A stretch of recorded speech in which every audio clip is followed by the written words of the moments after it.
Ezequiel capítulo 47. O homem me levou de volta até a entrada do templo. Debaixo da entrada saía água que corria na direção do leste, pois o templo dava frente para esse lado.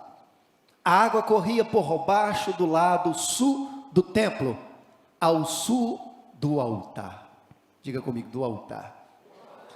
Então o homem me fez sair da área do templo pelo portão norte e me levou pelo lado de fora até o portão que dá para o leste. Um riacho saía do lado sul do portão. Com a sua vara de medir, o homem mediu 500 metros na direção da correnteza para o leste. Ele me fez atravessar o riacho ali, e a água chegou aos meus tornozelos. Em seguida, ele mediu mais 500 metros, e a água subiu até os meus joelhos. Mais 500 metros, e a água chegou até a minha cintura, aos meus lombos. Finalmente, mediu mais 500 metros, e o rio era tão fundo que eu não podia atravessar. Era fundo demais para ser atravessado, a não ser a nado. Vamos aplaudir a palavra de Deus?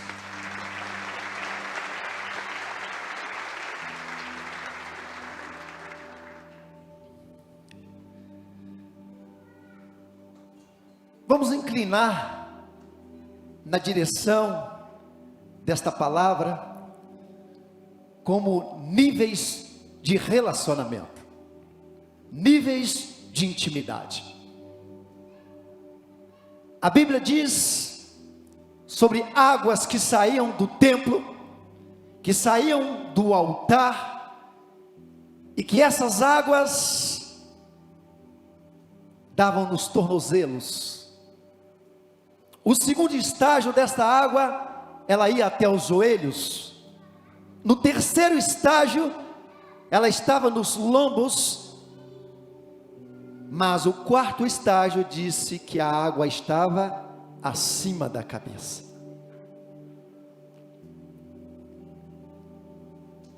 Qual é o nível de intimidade, de relacionamento que você quer alcançar em Deus? Qual é o nível de intimidade, de envolvimento, de relacionamento que você quer ter com o Senhor? Se você quiser andar somente com águas nos tornozelos, Ele permite. Se você quiser andar com água somente nos joelhos, Ele também permite. Se você quer andar com água até os ombros, Ele também vai permitir. Mas o desejo dEle é que as águas estejam acima da sua cabeça. É esse nível de intimidade, é esse nível de relacionamento que Ele quer te levar. Sabe por quê? Diga comigo assim: tornozelos, eu governo. Joelhos, eu governo. Ombros, eu governo.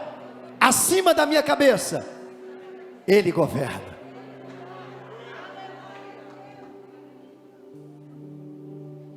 Porque os pés, no tornozelo, você tem controle. No joelho você está ainda firme. Nos ombros você está ainda firme. Mas quando passa na sua cabeça, você perde o controle. Tem que ser a nado. Você tem que mergulhar.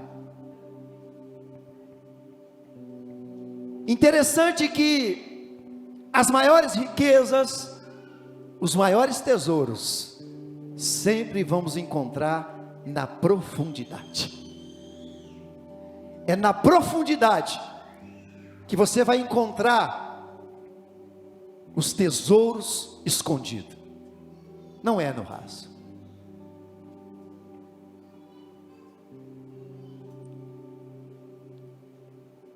A Bíblia vai dizer que Jesus ele foi enviado para um lugar chamado Getsemane. E ali foi um momento de prova. Eu costumo dizer que a cruz, ela não foi vencida no Calvário. A cruz foi vencida no Getsemane. Porque naquele momento, a Bíblia vai dizer em Lucas 22, 44, que o processo que Jesus passou foi tão agonizante, foi tão dolorido, que a pele de Jesus começa a suar sangue. E esse é um fenômeno considerado na medicina um momento terrível na vida do ser humano, um momento de depressão muito forte. Inclusive quando Jesus estava ali, ele disse para os discípulos: a minha alma está amargurada. Aquele sentimento de dor, do processo que Jesus iria passar no Getsemane, era um processo decisivo. Ali foi o lugar da decisão. Porque ali, Jesus disse: afaste de mim esse cálice. Quando nós lemos em João capítulo 14, no versículo 3, o próprio Jesus disse: e se eu for e vos preparar lugar? Quando alguém diz e se eu for, é porque ele não tinha certeza se ele conseguiria passar. E aqui, neste momento no Getsemane, Jesus deixa bem claro que o peso era muito grande, que a dor era muito grande, que o processo era muito grande.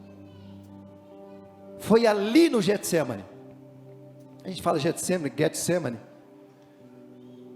foi o processo mais dolorido que Jesus passou.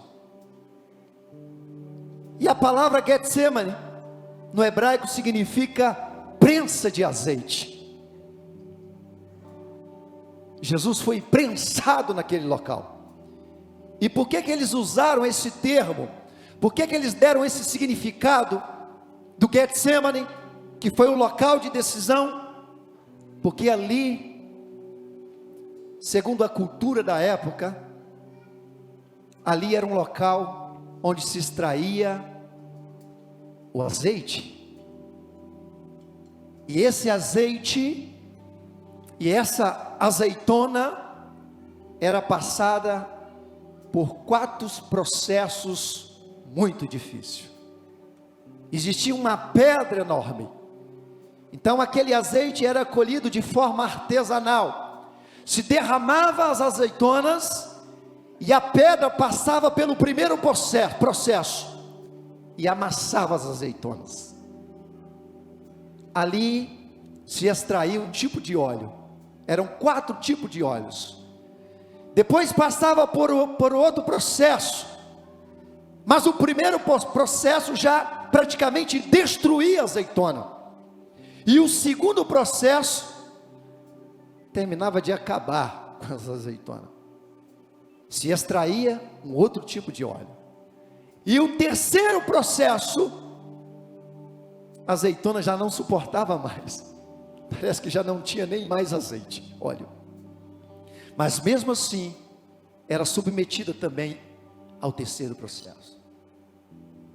Só que era necessário a azeitona passar pelo 4º processo.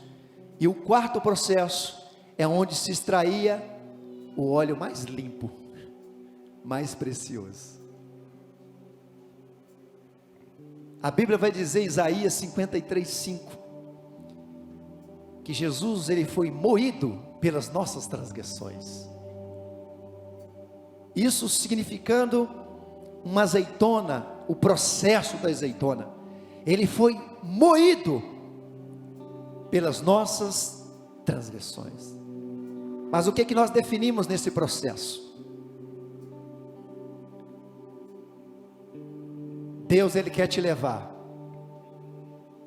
a um nível de intimidade e de relacionamento muito maior. Mas é necessário você passar por esse sacrifício. Se você disser para Deus, a primeira pedra já é suficiente, Ele vai parar. Ele é obediente. Mas se você disser para Ele, olha, pode ir para a segunda, Porque Deus sempre vai querer te levar a um nível maior. Deus sempre vai fazer o seguinte: olha, você precisa chegar ao 4º nível. É onde eu quero te levar. Diga para o seu irmão assim: olha, quanto mais suporta o processo, maior será meu nível de intimidade e revelação. Quanto mais eu suporto o processo de Deus na minha vida, maior é a unção, maior é a autoridade, maior é a minha intimidade, maior é o meu nível de relacionamento com Ele. Por isso que muitas pessoas passam por processos que outras não passaram, e às vezes você até questiona: por que eu estou passando por isso? Por que as coisas para mim parecem ser tão difíceis? É porque Deus quer te levar a um nível maior de intimidade. Deus, Ele quer te levar a um nível maior de unção, de poder. Porque lá na frente você vai conseguir discipular pessoas, você vai conseguir cuidar de pessoas. Por isso que muitas das vezes Deus nos espreme ao extremo. Mas você decide até que nível você quer chegar com Deus.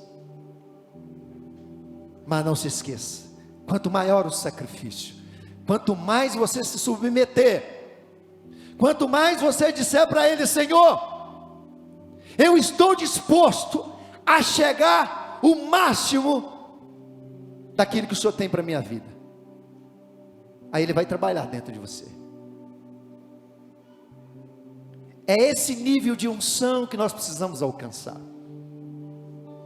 Será que você entende isso? Deus nos chamou com um propósito, não de andar em águas rasas, mas Deus nos chamou para andar na profundidade, para ter um nível maior de unção, um nível maior de intimidade, de relacionamento. Pergunta para o seu irmão: o que é ser pentecostal? Diga, por que você fala que você é pentecostal?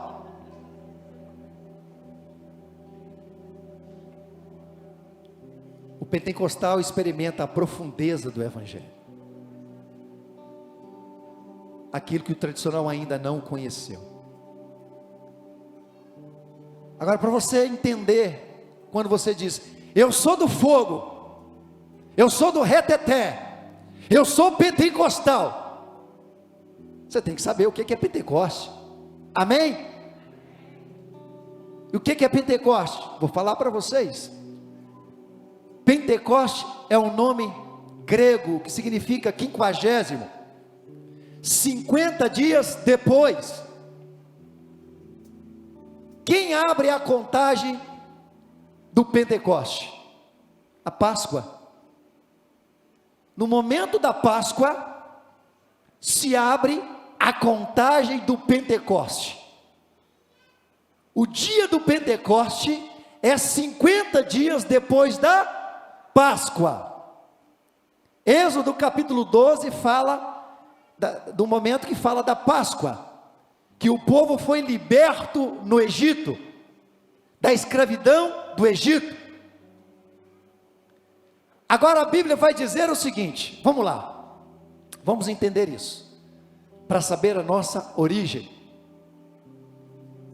A Bíblia vai dizer que depois de 50 dias, que o povo sai do Egito, o povo agora vai no deserto do Sinai, e quando se deu 50 dias da caminhada do povo, o povo agora para de frente do Monte Sinai, e ali no Monte Sinai, o Pentecoste é o que? É o recebimento da lei de Deus, é o recebimento dos mandamentos de Deus. Então a gente pode dizer, e a primeira vez que se fala do culto do Pentecoste, se dá justamente nesse momento, porque foram 50 dias depois. Agora vamos ler então como foi o primeiro culto ao ar livre do Pentecoste. Vamos ver lá em Êxodo capítulo 19, a partir do versículo 16. Êxodo 19, versículo 16. No terceiro, vamos lá. Ao alvorecer do terceiro dia houve o quê? Trovões, relâmpagos e uma espessa nuvem sobre a montanha e um clangor muito forte de trombeta, e todas as pessoas que estavam no acampamento começaram o quê? A tremer. Vamos lá. Então Moisés conduziu o povo para fora do acampamento para encontrar-se com Deus ao pé da montanha. Versículo 18. Todo o monte Sinai ficou coberto de densa fumaça, pois Yahvé, o Senhor, havia descido sobre ele em chamas de fogo. E o monte o quê? Fumegava fortemente, como se fosse uma enorme fornalha viva. Toda a montanha tremia violentamente. O povo sai do Egito, e depois de 50 dias, o povo agora vai ter um encontro com Deus no Monte Sinai. E Moisés, Deus dá direção para Moisés, para que o povo se consagrasse, que o povo se preparasse, porque Deus estava dizendo o seguinte: olha, nós vamos ter o nosso primeiro culto pentecostal. E quando Deus desce, a Bíblia diz que houve o quê?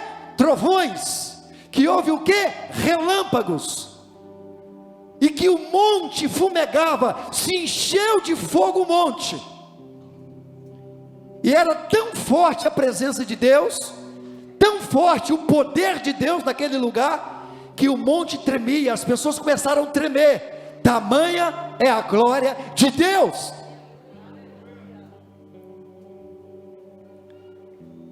Deus desceu com fogo, Deus ministrou com fogo, com a glória, com a presença dele. Esse foi o primeiro culto pentecostal ao ar livre. Lá na frente, na construção do templo, a Bíblia vai dizer que Salomão, ele leva todos os utensílios para o primeiro templo, mas no momento que vai trazer a Arca da Aliança, e na Arca da Aliança tinha as duas tábuas dos mandamentos que Deus deu no Monte Sinai. Então o primeiro Pentecoste, 50 dias depois, por isso que o povo judeu comemora Pentecoste, o recebimento da lei, o recebimento dos mandamentos. E quando Deus vai entregar os mandamentos, as leis para o povo, a Bíblia diz que ele desceu com relâmpagos, fogos,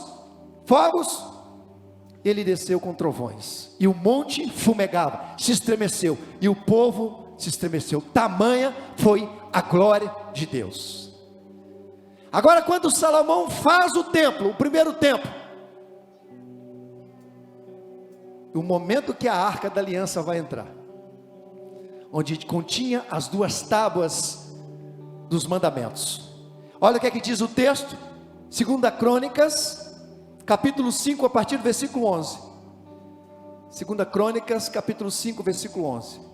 Ora, quando os sacerdotes saíram do lugar santo, e de fato todos haviam se consagrado, não importando a divisão ou a classe de seus grupos, os levitas, músicos e cantores, todos eles, isto é, Asaf, Remã, Gedutum e os filhos e parentes deles, vestidos de linho fino, com símbolos, com alaúdes e com harpas, também estavam em pé ao lado oriental do altar, e juntamente com eles, quantas pessoas tinham? Quantos sacerdotes? 120 sacerdotes, grava isso aí. Tinha 120.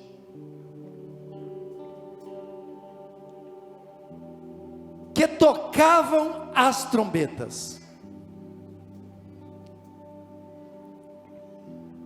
Os que entoavam as trombetas e os cantores louvaram e agradeceram a Yahvé a uma só voz, ao som de cornetas, símbolos e outros instrumentos. Ergueram suas vozes em uníssono ao Senhor e cantaram: porque Ele é bom, o seu amor dura para sempre. Em seguida, toda a casa se encheu da nuvem de Yahvé. Versículo 14: de tal maneira que os sacerdotes não conseguiram ficar o quê? De pé. A presença de Deus, ela é tão poderosa, ela foi tão forte, no momento da Arca da Aliança, que os mandamentos, a presença de Deus, foi tão forte, que a Bíblia diz que eles não conseguiram ficar de pé.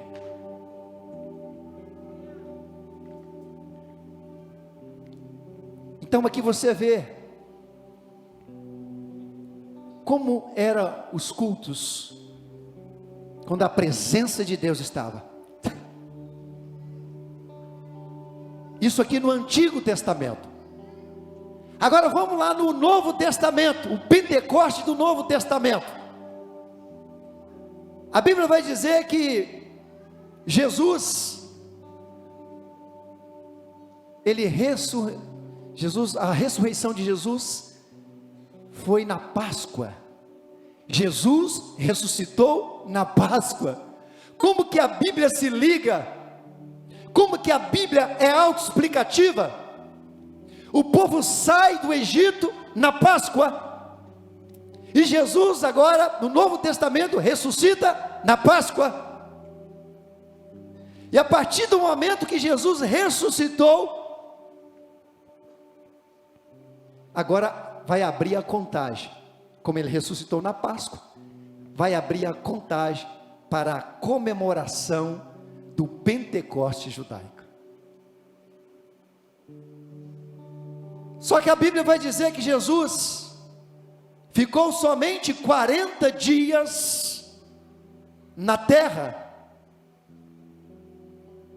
e Jesus então chamou os discípulos e disseram, Lucas 24, 49, olha o que Jesus disse, Lucas 24, 49, eis que eu sobre vós envio a promessa de meu Pai, contudo permanecei na cidade, até que sejais revestido do poder do alto. Jesus 40 dias na terra, Jesus vai para o Monte das Oliveiras, e Jesus fala para os discípulos o seguinte: vocês não podem sair da cidade, vocês vão ter que ficar na cidade. No entanto, Jesus, ele fala em Atos capítulo 1, o local que eles vão ficar, Atos capítulo 1, versículo 12, Atos capítulo 1, versículo 12, então eles voltaram para Jerusalém, vindo do monte chamado das Oliveiras, que fica próximo a Jerusalém, a distância de cerca de 1 quilômetro. Assim que chegaram, subiram a um grande aposento, onde se hospedavam. Tem tradução que fala cenáculo, coloca uma outra tradução.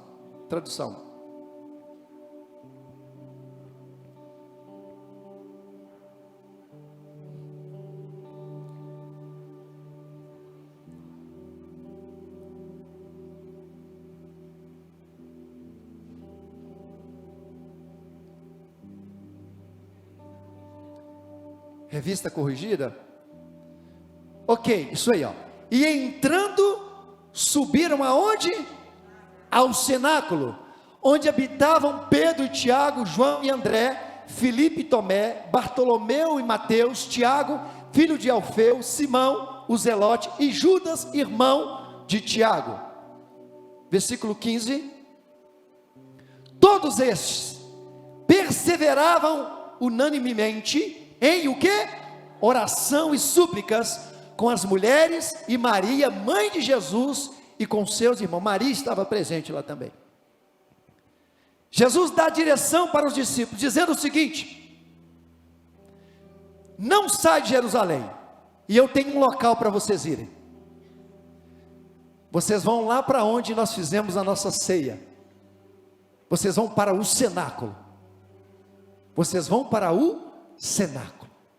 E vocês vão ficar no cenáculo. Eu vou enviar o Consolador. Eu vou enviar o Espírito Santo. Eu vou enviar a promessa, que é o Espírito Santo. Mas a minha direção para vocês: não se mova, não saia do lugar. Espera até que do alto vocês sejam revestidos de poder. Agora, se Jesus ficou 40 dias, pastor Ivanildo, na terra, e aos 40 dias, o momento que ele subiu aos céus, ele dá a direção para os discípulos e para o cenáculo, significa, evangelista Cristiano, que eles ficaram 10 dias clamando no cenáculo. 10 dias clamando, 10 dias se enchendo, 10 dias se preparando, esperando o Consolador, esperando o revestimento do Espírito Santo. E a Bíblia vai dizer que eles não paravam de orar, que eles perseveravam em oração, e que ali dentro tinha 120 pessoas, meu Deus do céu. Quando nós falamos lá do primeiro templo, tinha 120 sacerdotes. A presença de Deus foi tão forte, que eles não puderam ficar de pé. E agora ali no cenáculo, tem ali mais ou menos 120 pessoas, orando e clamando pelo Espírito Santo, esperando o poder do Espírito Santo. E para completar os 50 dias, para ser o dia de Pentecoste, eles teriam que ficar 10 dias, Patrícia, orando. Agora vamos lá, imagine essa cena, o povo ali no cenáculo, desesperado, querendo experimentar a profundidade, querendo experimentar o poder do Espírito Santo. Aquele povo começa a orar. Eu acredito que nós precisamos acreditar. Jesus disse, se ele disse, ele vai cumprir. E aquele povo começa a orar, o primeiro dia dizendo: vem Espírito Santo. Jesus não tinha falado o dia. Vem Espírito Santo. Jesus não disse que seria no dia de Pentecostes. E aquele povo orando, clamando: vem Espírito Santo, nós esperamos pelo Senhor. Esse é o primeiro dia, o povo orando, pastor.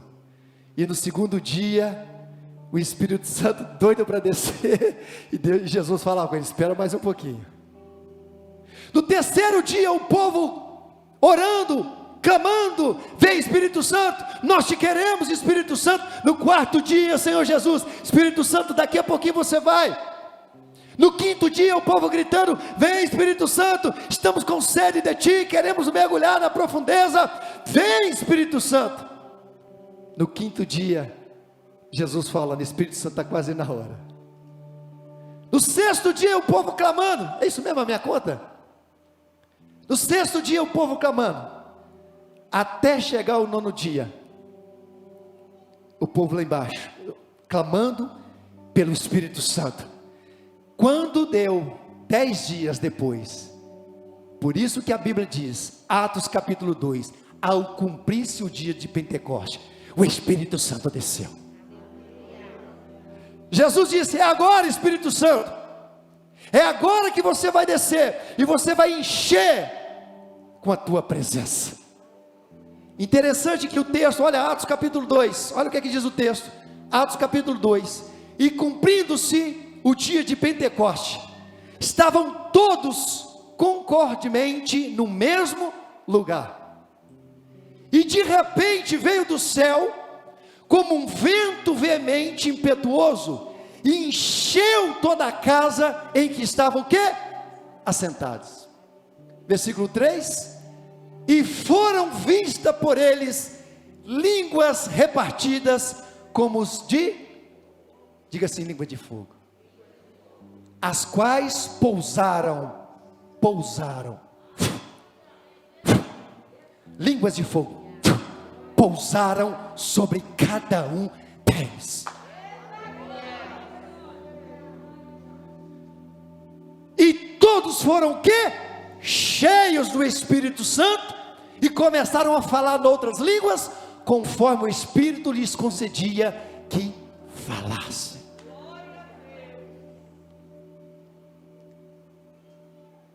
Eu estava lendo algo fantástico. O Talmud é um livro dos judeus,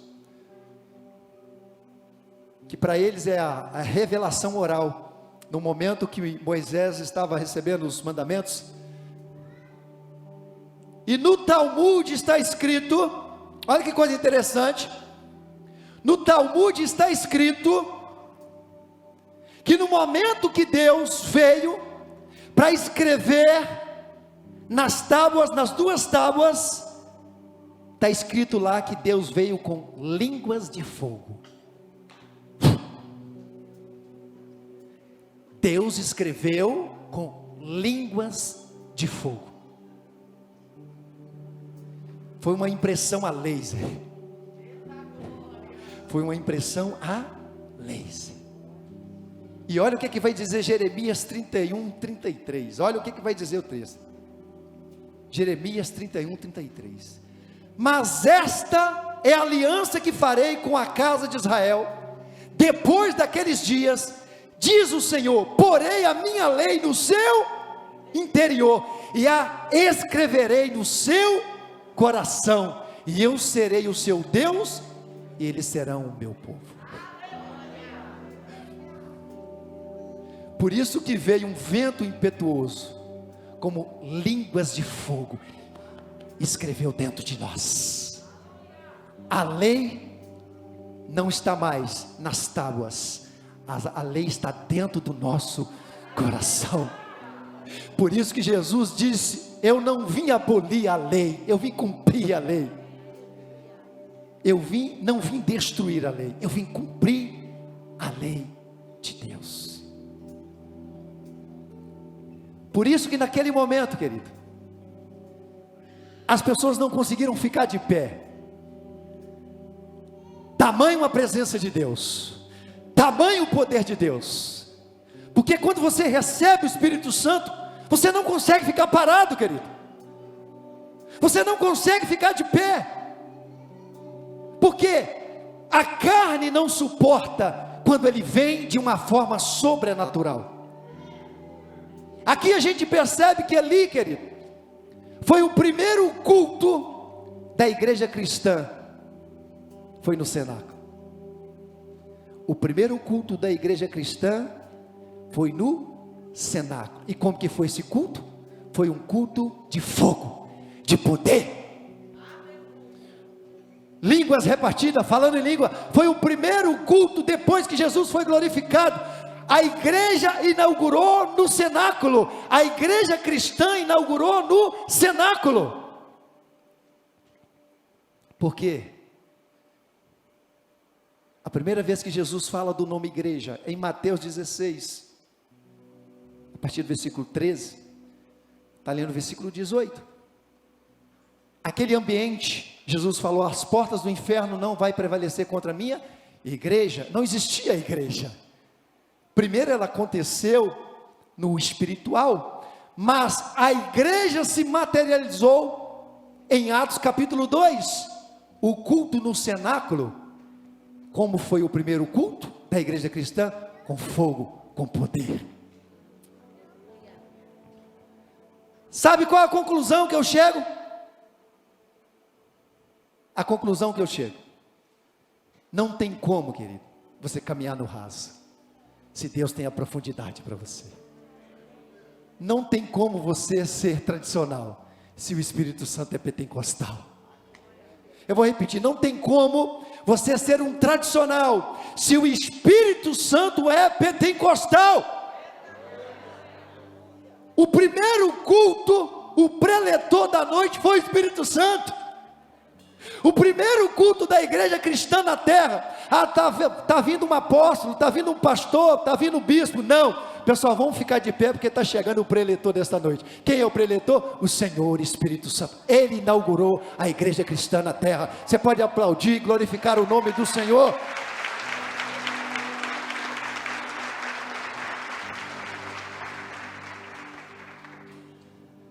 Foi o próprio Jesus naquele lugar, em sinal de fogo, pelo Espírito Santo. Por isso que João Batista disse isso. João Batista, ele falou isso: olha, o meu batismo é para o arrependimento, mas vai vir alguém, e esse alguém é Jesus. Ele vai batizar com o Espírito Santo e com fogo. Com o Espírito Santo e com fogo. Fica de pé, querido.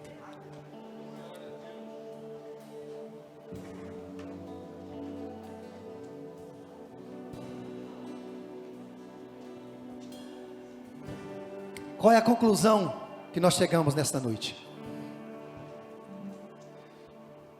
Tem muito mais. Tem muito mais de Deus. Tem muito mais, querido. Deus quer que você saia do raso. Você entende isso? Tem muito mais. Tem muito mais. Tem muito mais. E Deus quer que você, nesses últimos tempos, venha mergulhar nessa profundeza, porque é lá que você vai encontrar os tesouros escondidos. É na profundidade. Chega de viver no raso, essa vida medíocre. Viver no raso é uma vida medíocre, querido. Mas o que Deus tem para você é muito mais profundo, é muito mais glorioso. E Ele quer te levar a este nível de relacionamento, de intimidade. Mas é necessário você mergulhar de cabeça. É necessário você dizer: Senhor, eu quero perder o controle, eu quero deixar o Senhor no controle. Eu quero sair do governo da minha vida, mas que o Senhor governe a minha vida. Esses últimos dias é isso que a gente está vivendo, querido. Tem muitas coisas para ser feitas nessa terra, através da minha vida, através da sua vida.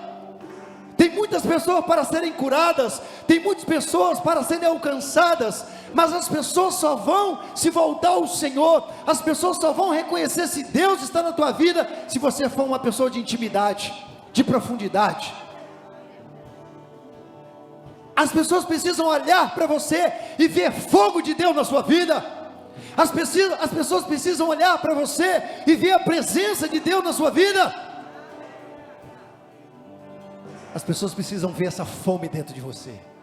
As pessoas precisam ver essa sede dentro de você. Como que você quer convencer as pessoas, se você é um crente que anda no raso? Interessante que 3 cultos, né? Um falando de poder e autoridade, o outro falando que nós somos a arca de Deus. E Deus agora quer que você coloque em prática tudo que você tem se alimentado. Para de ser espectador. Para de ficar assistindo. Deus quer que você coloque a mão no arado, querido. Porque Ele quer te usar na profundidade. Deus quer te usar. Por isso que o Senhor está preparando palavras, revelações, que tem vindo do trono do alto, para a sua vida, em nome de Jesus, querido, em nome de Jesus. Se prepara para você viver a profundidade, porque Deus vai te espremer ainda mais, Deus vai te colocar contra a parede ainda mais, Deus vai fazer isso, porque Deus quer te usar. Tem algo dentro de você que é precioso, tem algo que anda com você que é precioso, que é o Espírito Santo, que é o Senhor Jesus, e as pessoas precisam conhecer isso que está dentro de você. E a Bíblia diz que a criação anseia, aguarda ansiosamente pela manifestação dos filhos de Deus. Levanta suas mãos, querido. Levanta suas mãos, em nome de Jesus. Levanta suas mãos e começa a orar agora. O Senhor quer derramar algo dentro de você. As águas de Deus vai começar a jorrar dentro de você agora. As águas do Senhor vai começar a jorrar dentro de você agora. Alabará sorereberê, alamaná soremanai.